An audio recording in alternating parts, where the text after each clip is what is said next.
Eh bien, salut les amis, on se retrouve pour une nouvelle vidéo et aujourd'hui, c'est une grande nouvelle pour l'un de mes decks. Enfin, pour plusieurs de mes decks, mais aujourd'hui, je vais plus me baser sur l'un que j'arrive à mieux contrôler. Et c'est nul autre que celui de Bête Sacrée. Alors, cette carte vous la connaissez, c'est Armith, le spectre du chaos. Mais aujourd'hui, je vais vous montrer comment l'invoquer assez vite. Car j'ai commandé de nouvelles cartes pour ce deck. Malheureusement, bon, j'ai pas assez de cible de celui-ci, donc il y aura celui-ci à la place.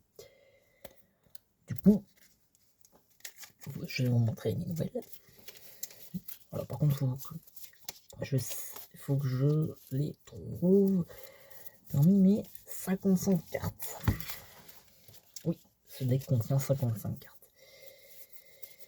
Voilà, on voit déjà deux. C'est normal que je regarde le derrière parce que vous savez comprendre pourquoi.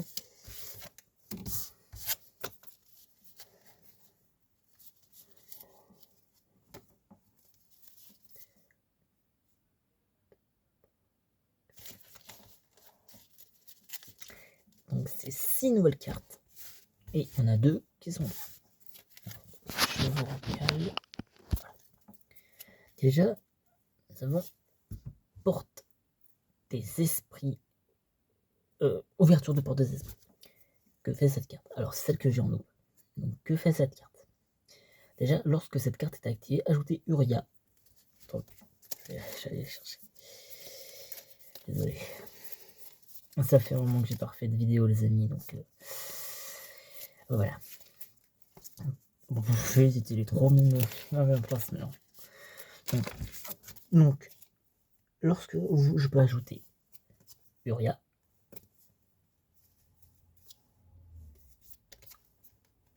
Amon ou Raviel, ou un monstre qui liste spécifiquement une de ces cartes dans son texte, donc ce qui rajoute cette carte,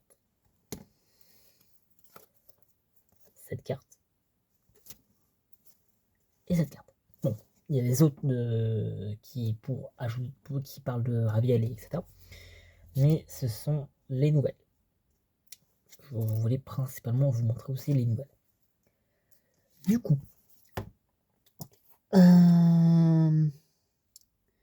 ouais, ça c'est un texte depuis votre deck à votre main. Donc je les ajoute à ma main. Donc c'est quand je la mets. Par exemple, quand je la mets sur mon terrain, juste là. Bon, je suis pas caméraman, désolé.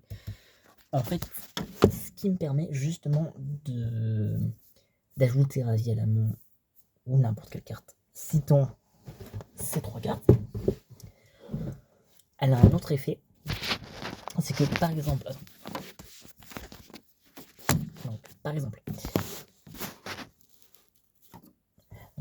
si j'ai un monstre à 0 d'attaque et 0 de défense dans mon cimetière, je peux le réinvoquer spécialement.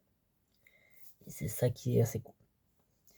Parce que en jouant sur Master Duel, car j'ai finalisé ce deck sur Master Duel, j'ai découvert un combo qui m'a permis d'invoquer Amith, le spectre du chaos, assez vite. Et ce qui m'a vraiment permis de comprendre le deck. C'est grâce à cette carte.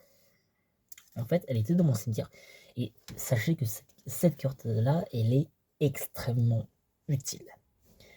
C'est que si vous l'invoquez, elle dit oui, vas-y, grâce à moi, tu peux refaire une invocation normale.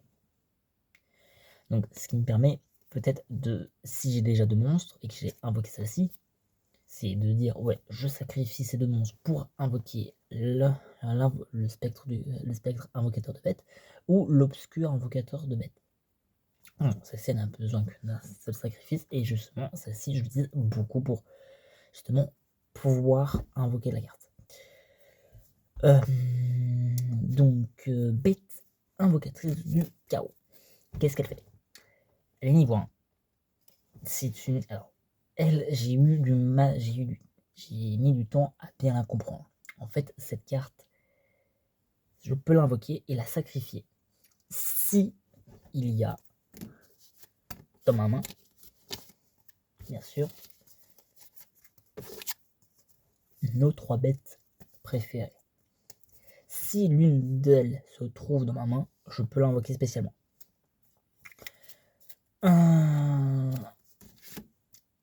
Hyper Mastodon, cette carte-là, elle agit à peu près comme celle, la même que Raviel, Amon. C'est que je peux, elle a besoin de cartes continues, donc qu'elle soit face recto, donc que tu la vois sur ton terrain. Donc grâce à celle-ci, je peux prendre des cartes comme ça, donc pas forcément continue, c'est ça qui est cool, et des cartes comme ça, donc continue. C'est ça qui m'a permis, aujourd'hui, quand je jouais à Master Duel en mode solo, je joue beaucoup en mode solo, d'invoquer spécialement Uria et de voir à peu près ce que peut faire Uria. Qu'est-ce que je peux dire d'autre sur mes nouvelles cartes? Ah oui, il y a une nouvelle carte qui est déjà dans mon deck et qui est sa 3e exemplaire. Je me suis dit que ce serait bien de la mettre pour au cas où je me trouve dans la merde. Et c'est une carte assez cool pour un niveau 2. La troupe draconique. Je vais vous rappeler son effet. En fait, quand elle est détruite au combat, je l'envoie dans mon cimetière et je peux spécialement invoquer depuis mon deck une autre troupe draconique. En défense ou en attaque, je choisis. Du coup, qu'est-ce qui va me permettre de bien...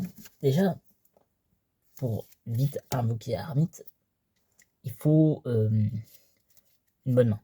Déjà, c'est la base de tout Yu-Gi-Oh! De bien avoir une bonne main. Mais quelle serait la meilleure main pour invoquer le plus vite possible Armite? Déjà, en main, il vous faudrait déjà au moins une ouverture. La bête alternative des ténèbres. Celle-ci, il vous la faut absolument.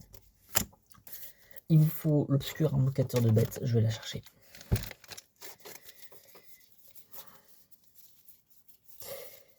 L'obscur invocateur de bêtes. Où est tout? Hop là. Voilà. Il me faut donc l'obscur invocateur de bêtes. Déjà, ce qui fait déjà 3 cartes. C'est déjà beaucoup. Et bien sûr, dans ta main, destruction des dimensions fusion. Excusez-moi. Et pour finir, au moins une carte piège ou de magie, n'importe laquelle. Bah, on va prendre sarcophage d'or. Donc, imaginons que j'ai cette main. Ce que je fais, je place en mode attaque cette carte. Je le fais en même temps. Donc, cette carte est sur mon terrain. J'utilise ouverture de porte d'esprit, des portes des esprits, et c'est là où ça va m'aider. Parce qu'elle va ajouter Uria, Amouni, Aureliel ou n'importe quelle carte qui mentionne ces cartes depuis mon deck à ma main. Et c'est justement là où vient la stratégie d'ouverture des portes de esprits. Si vous n'avez pas de destruction de dimension de fusion et que vous avez déjà au moins une bête sacrée ou n'importe quelle carte qui permettra d'invoquer la ermite, vous prenez au moins destruction de dimension de fusion. C'est souvent celle qui me manque. Donc là, vous avez cette carte. Et sachez que lorsque cette carte est invoquée normalement, vous pouvez ajouter Uria, Amon ou Raviel ou n'importe quelle carte. Ou une carte mentionnant cette carte. Donc, moi, je vais me dire, allez, on va aller chercher. On va dire Uria. Je cherchais Uria. Sauf que j'ai aussi activé ouverture. Donc, ce qui me fait, allez, je vais dire Amon. Raviel, pardon. Raviel. Et là, grâce à l'effet de la carte, je la sacrifie. L'obscur invocateur de bête. Je sacrifie l'obscur invocateur de bête. Je prends cette carte et je l'invoque. Et là, destruction de dimension de fusion. Et vous avez armé sur le terrain. Dès le premier tour. C'est vous qui commencez. Et si c'est pas vous qui commencez, vous avez gagné. À part si il active des entraves qui vous dit ouais non tu ne fais pas cet effet, etc. Si ça arrive comme ça. Mais souvent en solo, c'est très rare que je tombe sur un bot qui a ce genre de carte. Donc voilà comment vraiment bien activer,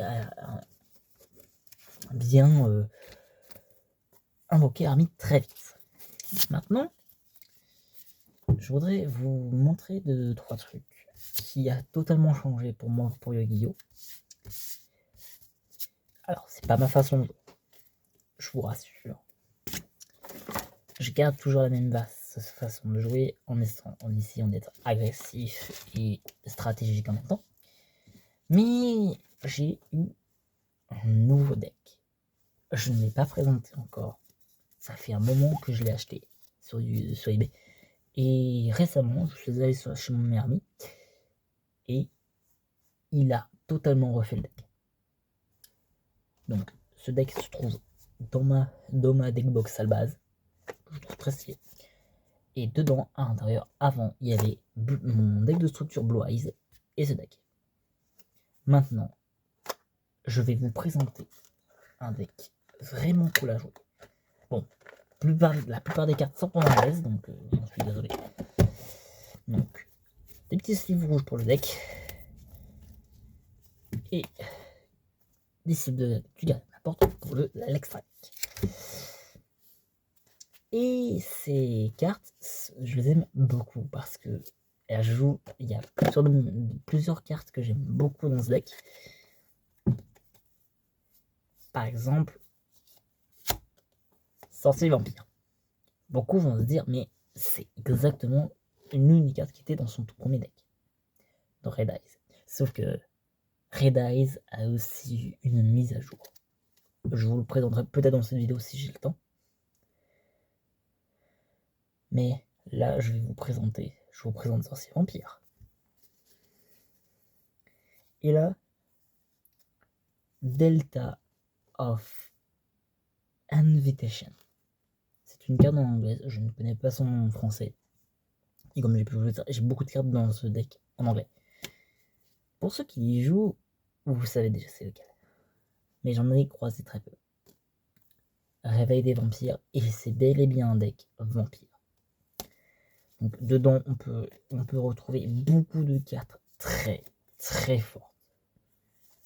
Et il y en a une que j'aime particulièrement. C'est Fulcarion, le phénix des compositions.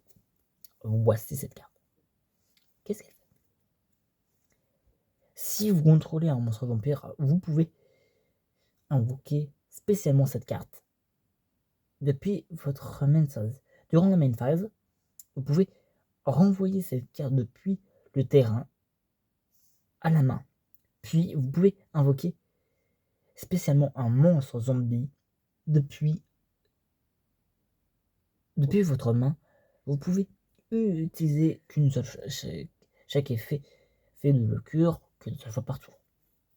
Donc ce qui me permet d'invoquer un zombie très vite. Et vu que les vampires sont des zombies, c'est un deck vampire mais zombie en même temps. Parlons un peu de l'extra deck. Il y a certaines cartes stylées, certaines cartes pas stylées, et certaines cartes cheatées. Oui, il y en a une que j'ai eu gratuitement. Alors, là où je suis allé faire un mini tournoi avec mon meilleur pote, et j'ai pu gagner une carte très utile pour le deck vampire. Je remercie cette personne. Si mon meilleur pote qui va je sais pas si il va regarder cette vidéo, et si il voit cette vidéo et qu'il envoie cette fameuse personne s'il est en contact, Le souvenir il est en compte de ce qu'il m'a dit. Il m'a donné cette carte. Cette carte est très cool. Elle est très puissante. C'est Grand Dragon Spectre d'Or. Bon, je vais pas trop dire mon deck non plus pour éviter de dévoiler toutes mes stratégies. Parce que déjà pour Bête Sacrée, je vous ai dévoilé un gros truc. Comment jouer, je veux bien jouer et avoir l'abonnement. Mais il y a un monstre qui est très drôle en anglais. Bon, je les ai en française et tant mieux. C'est Vampire Aspirante. Et son nom, je le dirai pas parce que à cause de YouTube, je suis désolé, mais son nom dit un peu les choses, voilà. Mais il y a une carte que je trouve vraiment stylée et c'est pour l'instant, à ma connaissance, l'une des seules cartes où son nom, déjà c'est une Nixise et où son nom est en noir. Donc très difficile à voir. Bon, là je le vois, c'est numéro 24, Dracula, le dragon vampirique. Je vous laisse un peu voir ça. Bon, désolé si on voit pas trop à cause des styles. Voilà à quoi un peu il ressemble. Et comme vous pouvez le voir à la vidéo, on ne voit pas son nom. Mais il y a une carte que je suis toujours fier d'avoir et je suis très fier de l'avoir dans ce deck. Je l'avais dans un ancien deck Master Duel qui était très puissante. Déjà, il faut 2 niveaux 8, ce qui est compliqué à avoir. Mais c'est nul autre que le Vampire Zombie. Une très belle carte, une carte très puissante. Qu'est-ce que je peux vous dire d'autre? Et comment bien... Alors, malheureusement, je vais pas trop pouvoir vous dire sur le deck Vampire parce que je ne le contrôle pas assez. Donc, j'aurais bien voulu vous apprendre un peu à le jouer. Sauf que je ne connais pas encore assez mon deck Vampire pour bien vous apprendre. Donc, ma boîte est valable. Et là, je vais vous présenter la mise à jour de Red Eyes. Attends, je refais juste un truc. Je n'ai plus que 5%, donc je remets juste la luminosité au maximum. Hop là. Donc,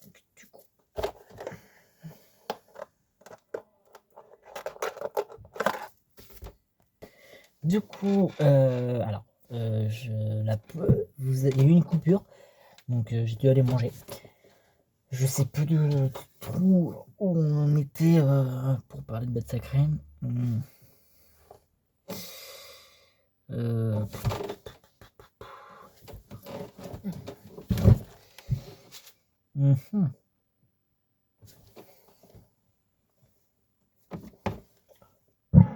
Excusez-moi, je viens de finir de manger. Ouais, faut que je vous montre 2-3 trucs. Il y a mon meilleur pote, donc, qui m'a donné un truc que j'aime beaucoup, franchement, qui est très très stylé. C'est littéralement un séparateur Dragon de Rose Rouge. Avec bien sûr Joey Wheeler qui lui cite. Donc je l'aime beaucoup. Encore merci, mon meilleur ami, mon pote, mon bro. Et donc j'ai fait 2-3 petites mises à jour sur Bête. Pourquoi elle est dans ça, je sais pas si je peux vous expliquer.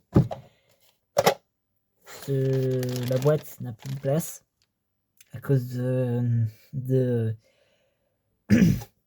Bête Sacrée et mon Destructor Blue Eyes. Et il n'y a pas assez de place dans la base parce que le vampire prend toute la place. Voilà pourquoi il est dans un sachet. Mais je vais économiser et potentiellement prendre une toute nouvelle boîte deck de deckbox où hyper stylé. Où on voit le dragon de rose rouge et le dragon blanc bleu en format dragon de rose rouge.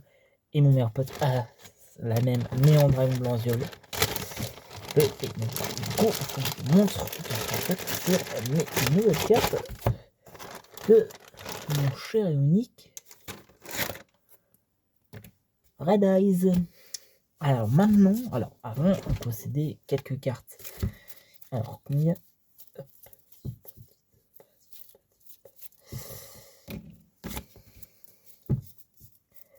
Alors, il possédait 1, 2, 3, 4, 5, 6, 7 cartes d'extra deck. Maintenant, il en possède, donc vous comptez les 7, 8, 9, 10, 11, 12, 13, 14, 15, 16 cartes. Attendez, il faut que je recompte. 1, 2, 3, 4, 5, 6, 7, 8, 9, 10, 11, 12, 13, 14, 15, oui, 7. Ok. 16 cartes d'extra deck. Du coup, il y a un petit truc que je dois vous montrer. Alors, ça concerne mes dragons noirs et rouges. Le deuxième est là. Enfin, le troisième. J'ai enlevé un dragon noir et rouge de mon deck. Pourquoi? Pourquoi je dis que j'ai 3 dragons noirs et rouges alors pourquoi il n'y en a que 2 là? Parce que ceci est un dragon noir et rouge. Et j'ai fait exactement la même chose que mon meilleur pote. De mettre ces 3 plus belles cartes de dragon noir et rouge. Déjà de mettre son véritable, donc Blue Eyes White Dragon. Un dragon blanc où on voit une planète derrière. Franchement, cette carte, je la trouve super stylée. Et sa Goldie. J'ai fait la même. Vous pouvez l'avoir à 9,90 normalement. C'est là encore disponible. Sur eBay. Un dragon en rose rouge Goldie. Et franchement, conseil, si vous voulez jouer une de vos cartes en mode Goldie, slivez-la en double. Comme j'ai pu faire moi. En gros, j'ai pris, en fait, attendez, je vais récupérer. Si j'y arrive, vraiment, si j'y arrive vraiment, c'est... Alors, je vois pas trop la tente, s'il vous plaît. Voilà. Donc, voilà. Ouais, pardon. Comme je viens de sortir de table, c'est... Du coup, voilà. Vous la slivez dans un petit truc plastique. Et vous la slivez avec vos sleeves. Que vous utilisez pour votre deck. Donc, voilà. Il y a toujours dans ce deck là, c'est le Feu Dragon Céleste. La plupart des cartes, alors vous avez, dans ce deck, j'ai pu dire au revoir aux vampires qui se trouvaient déjà. Donc Vampire Genesis, Seigneur Vampire, Sorcier Vampire. Beaucoup de cartes. Quelle nouvelle carte il y a dans ce deck, par exemple? Alors par exemple, on a gardé Albert le Fou d'Espia pour l'une de mes cartes de l'extra deck, qui ne serait très utile.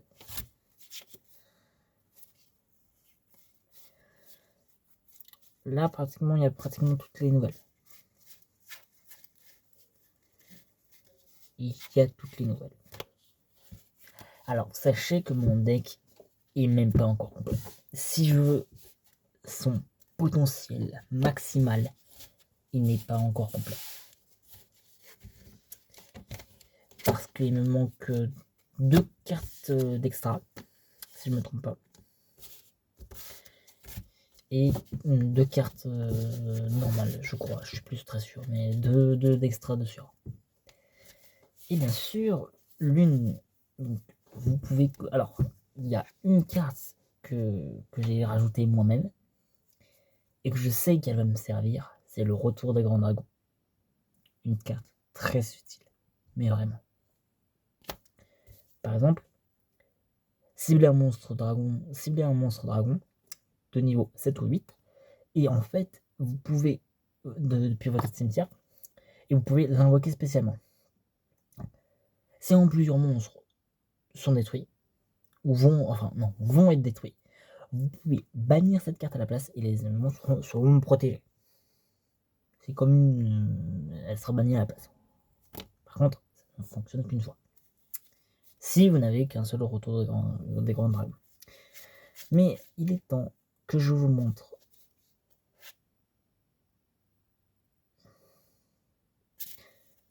la carte la plus belle pour moi. La plus belle et je pense la plus rare, vu la brillance. Hein. La plus rare et la plus exclusive. Bestial Yamut. Cette carte. Je sais pas si vous voyez, mais non, on voit pas. Dommage. Mais je vous assure que celle-ci, c'est la plus brillante de toutes mes cartes de mon deck. Vraiment. C'est la plus brillante. Bon, à part ma Golden. Quel autre monstre il y a dans mon extra deck? Déjà, j'ai pu garder cette carte, qui est très utile. Le dragon crâne noir, le dragon électromagnétique, l'épée du dragon d'arrosion rouge, Gotham Sabre XX, que j'espère que je peux toujours invoquer. Mascarade, le dragon à vent. Et bien sûr, la star de ce deck, le maître de tout ce deck, le maître de tout deck, le monstre le plus puissant que je peux posséder, ou l'un des plus monstres, les plus gros, l'un des plus monstres les plus puissants que je peux posséder, enfin, ou même que je possède, Dragon. Quand même, faut pas l'oublier. Il faut pas oublier Dragon. Et sachez que mon meilleur pote m'a fait cadeau de 6 magiciens sombres. Et je lui posais une question. Parce que, par exemple, moi, le magicien sombre qui est dans mon deck, c'est celui de l'animé. Mais je lui ai demandé, ouais mec, j'hésite à changer mon magicien. Est-ce que je mets l'une des 6 que tu m'as mis, ou je garde celui de l'animé? Il m'a dit celui de l'animé, donc j'ai respecté son choix. Mais sachez que si un jour je trouve par hasard le dragon d'arrosion rouge de l'animé, je le prendrai et je le mettrai dans mon deck. Parce que sachez que ce serait très drôle de voir le magicien sombre et un dragon noir rouge de l'animé, et de fusionner et donner ça. Faut se poser des questions.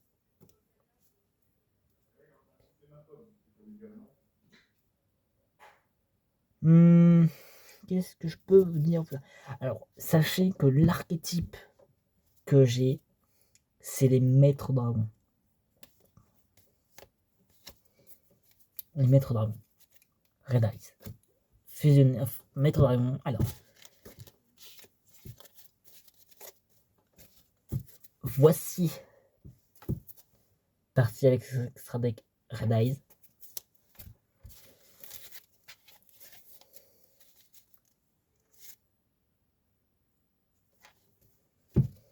Il y a celle-ci dans Red Eyes. Enfin, je sais pas trop où la placer parce que ça peut jouer dans le jeu. Et cette partie, avec extra deck encore, de Grand Dragon. Enfin, Grand Dragon, il y a juste une carte qui est une grosse intrude. Qui est une intrude qui devrait même pas être là. Enfin, je crois qu'il y a quelques intrudes aussi là-dedans.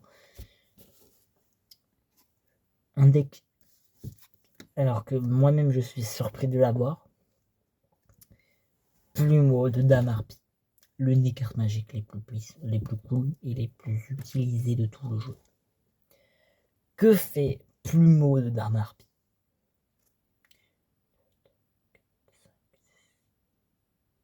Ah vrai.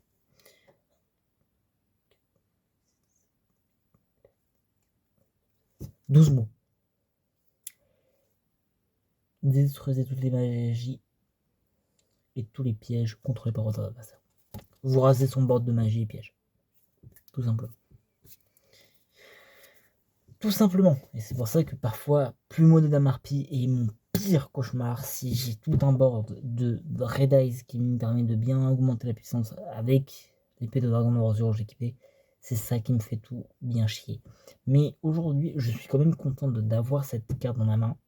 Enfin, pardon, dans ce deck. Parce que j'ai hâte de vraiment bien contrôler tout mon deck. Tout mon véritable deck. Pour montrer la véritable puissance des Urgic en dragon. Et j'ai fait une petite template. Je me suis. Alors, j'ai acheté 2-3 boosters, bien sûr. Mais il y a un truc que je suis content d'avoir acheté. C'est un truc que je voulais acheter depuis un moment. Et je suis plutôt content de l'avoir aujourd'hui. Et qu'est-ce que c'est? Quelle est sa taille, sa forme? C'est un deck de structure pour info. Et c'est pas n'importe quel deck de structure. Aujourd'hui, je vais être honnête, il est nul. Je le dis tout de suite, il est gaze, il est à chier. Je le dis tout de suite parce que je ne suis pas le seul à le dire. Il y a même des pros de Yu-Gi-Oh qui le disent. Alors, je vais les laisser sur le côté. Et bien sûr, je ne vous montre pas. Je vais vous laisser. Si j'arrive à choper tout le deck. Voilà. C'est bon, j'ai toutes les cartes.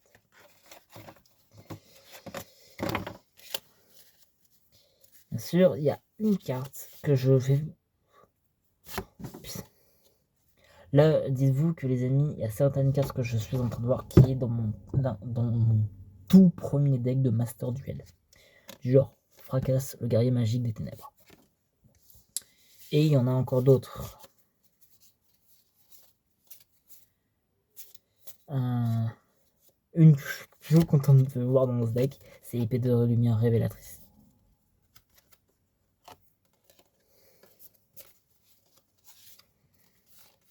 Que je ne pensais pas posséder un jour.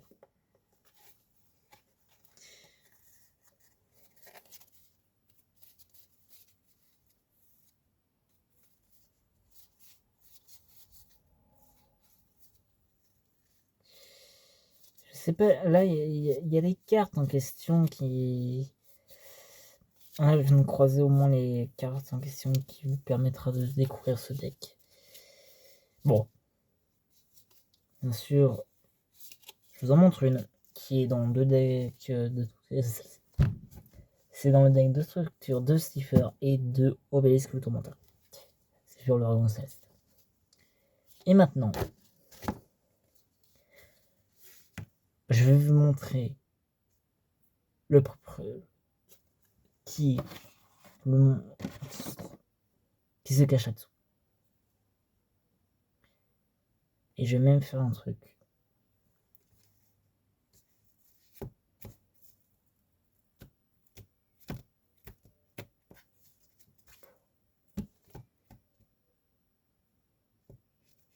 Bon, pas grave. Le voici.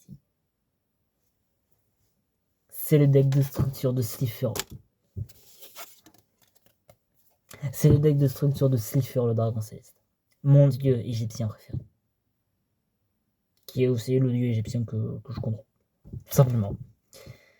Mais pourquoi la raison de Slifer, le dragon céleste? Peut-être parce que beaucoup vont se dire que Yui c'est mon perso préféré. Au contraire, ce n'est pas mon perso préféré.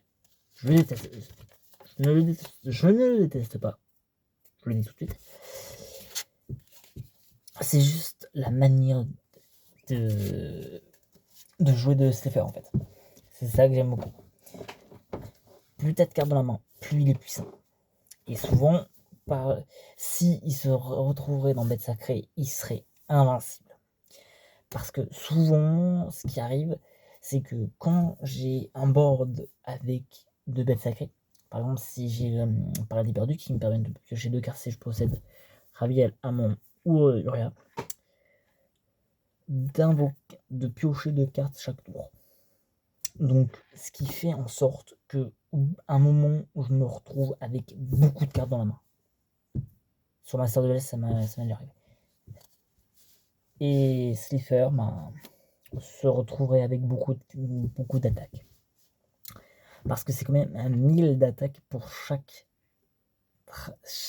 carte dans ta main. Et là, vous allez me dire, mais Ioria, c'est la copie de Slifer. Qu'est-ce qu'elle fait? Comment on augmente son attaque? Parce qu'elle a 0 d'attaque. Eh bien, en fait, elle fonctionne un peu comme Slifer. Mais c'est pas le nombre de cartes que tu as dans ta main. C'est le nombre de magie, de pièges, pardon, de pièges continus que tu as dans ton cimetière. Si tu as 3 magies pièges dans ton cimetière, tu as 3000 d'attaque. Voilà. C'est 3000 d'attaque.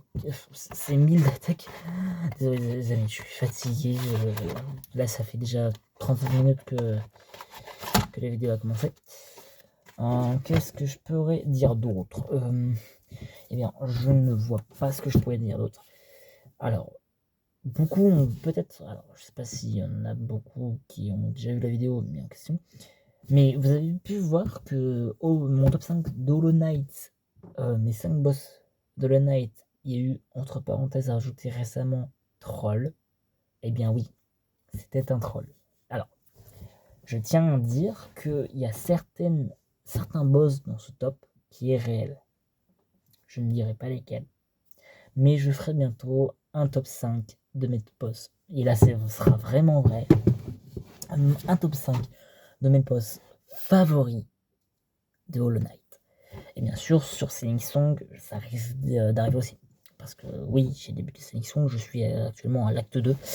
Et je sens que j'arrive bientôt à la fin. Je ferai un top 5. Déjà, il y en a 2 pour le top 1 qui se battent en duel. Je ne dis pas lesquels. Pour tout éviter, tout spoil. Bien sûr, je dis ça maintenant, mais je le retirerai. Il y aura du spoil sur Hollow Knight.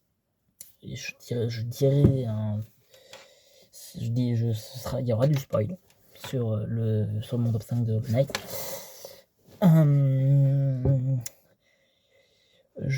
Je pense faire du BS, vraiment. Les vidéos gaming, elles arrivent. Alors, sachez que j'ai failli poster la deuxième fin de Granny, mais pourquoi elle n'a pas été postée? Parce que je modifié 2-3 trucs sur la vidéo.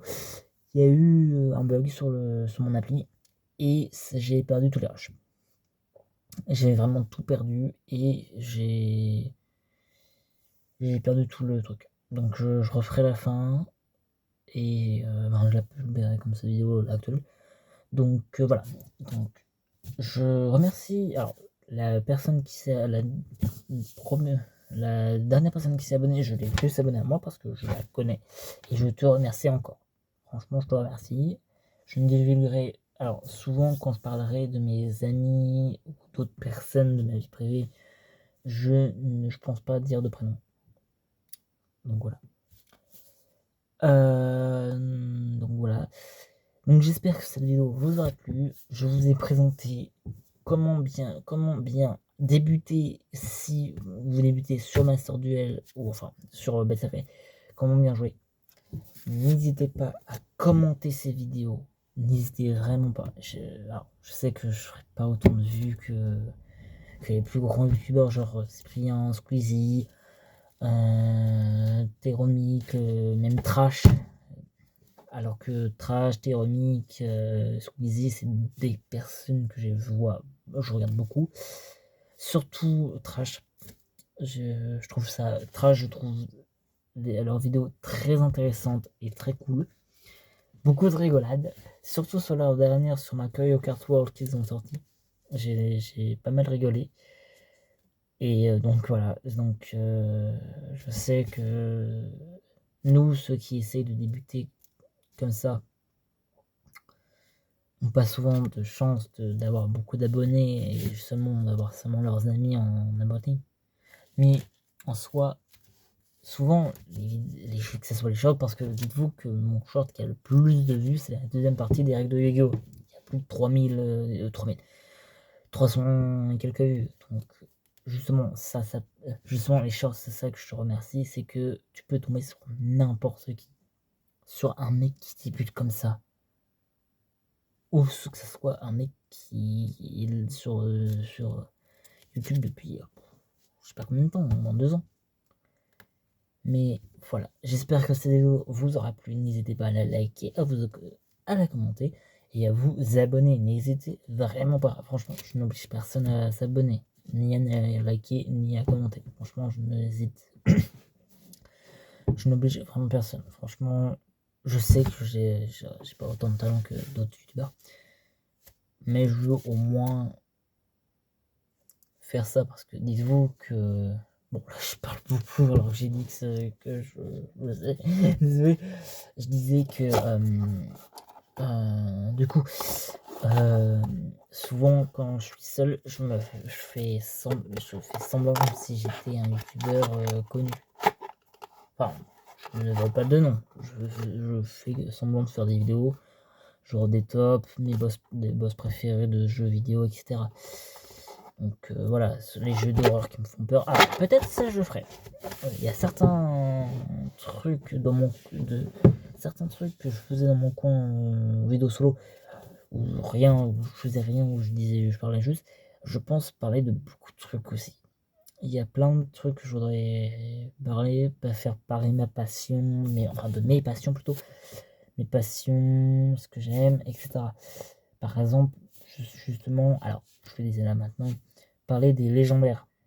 Les légendaires, c'est vraiment un truc que j'aime beaucoup. J'ai une BLF juste à côté de moi, qui est le 10e, qui est un des plus sanglants. Mais je parle de ça surtout grâce à la sortie du film qui va sortir le 28 janvier, de me souvenir. Le 28 janvier 2026. Et sachez que je vais aller le voir en avant-première ce dimanche qui arrive. J'ai très très hâte. J'ai vu les doubleurs, franchement, j'ai entendu les extraits et ça m'a l'air pas mal. Sauf, alors, je vais dire ça comme ça. Il y a un perso que j'espère que ça va pas trop être dégueu. Alors, je ne critique pas, je ne dis pas que les doubleurs font un travail de merde. Je ne dis pas, au contraire. Ils font un très bon travail. Surtout que Ronaldinho, ou l'un de mes doubleurs préférés, fait un excellent travail, je trouve. Je parle de Dorothée Posséo. Je ne dis pas que je n'aime pas. Justement, j'aime beaucoup. Elle double par exemple Harley Quinn déjà. Harley Quinn, Vanellope dans les Mondes de Ralph, dans 1 et 2. Et justement, elle double l'un des persos les plus matures, les plus sérieux de tous les légendaires. Et c'est ça que je me dis, qu'est-ce que ça va donner? Parce que Dorothée Posséo, elle joue Harley Quinn, une personne folasse qui est prête à tuer tout le monde. Je dis pas que Dorothée est une folasse, etc. Je dis juste que les persos qu'elle double. Par exemple, Vanellope, elle est surexcitée, etc. Mais j'ai très hâte de voir le travail qu'elle a pu faire. Parce que comme on voit Shamira, déjà Shamira est l'un de mes persos les plus préférés des légendaires. Et Shamira, c'est vraiment la mère d'Oshimi. C'est une personne vraiment sérieuse. Elle est capitaine d'un navire. Déjà. Franchement, j'ai vraiment hâte de voir ce que ça a donné. Donc du coup, là, pour de vrai, là, je vous laisse les amis. J'espère que cette vidéo vous aura plu.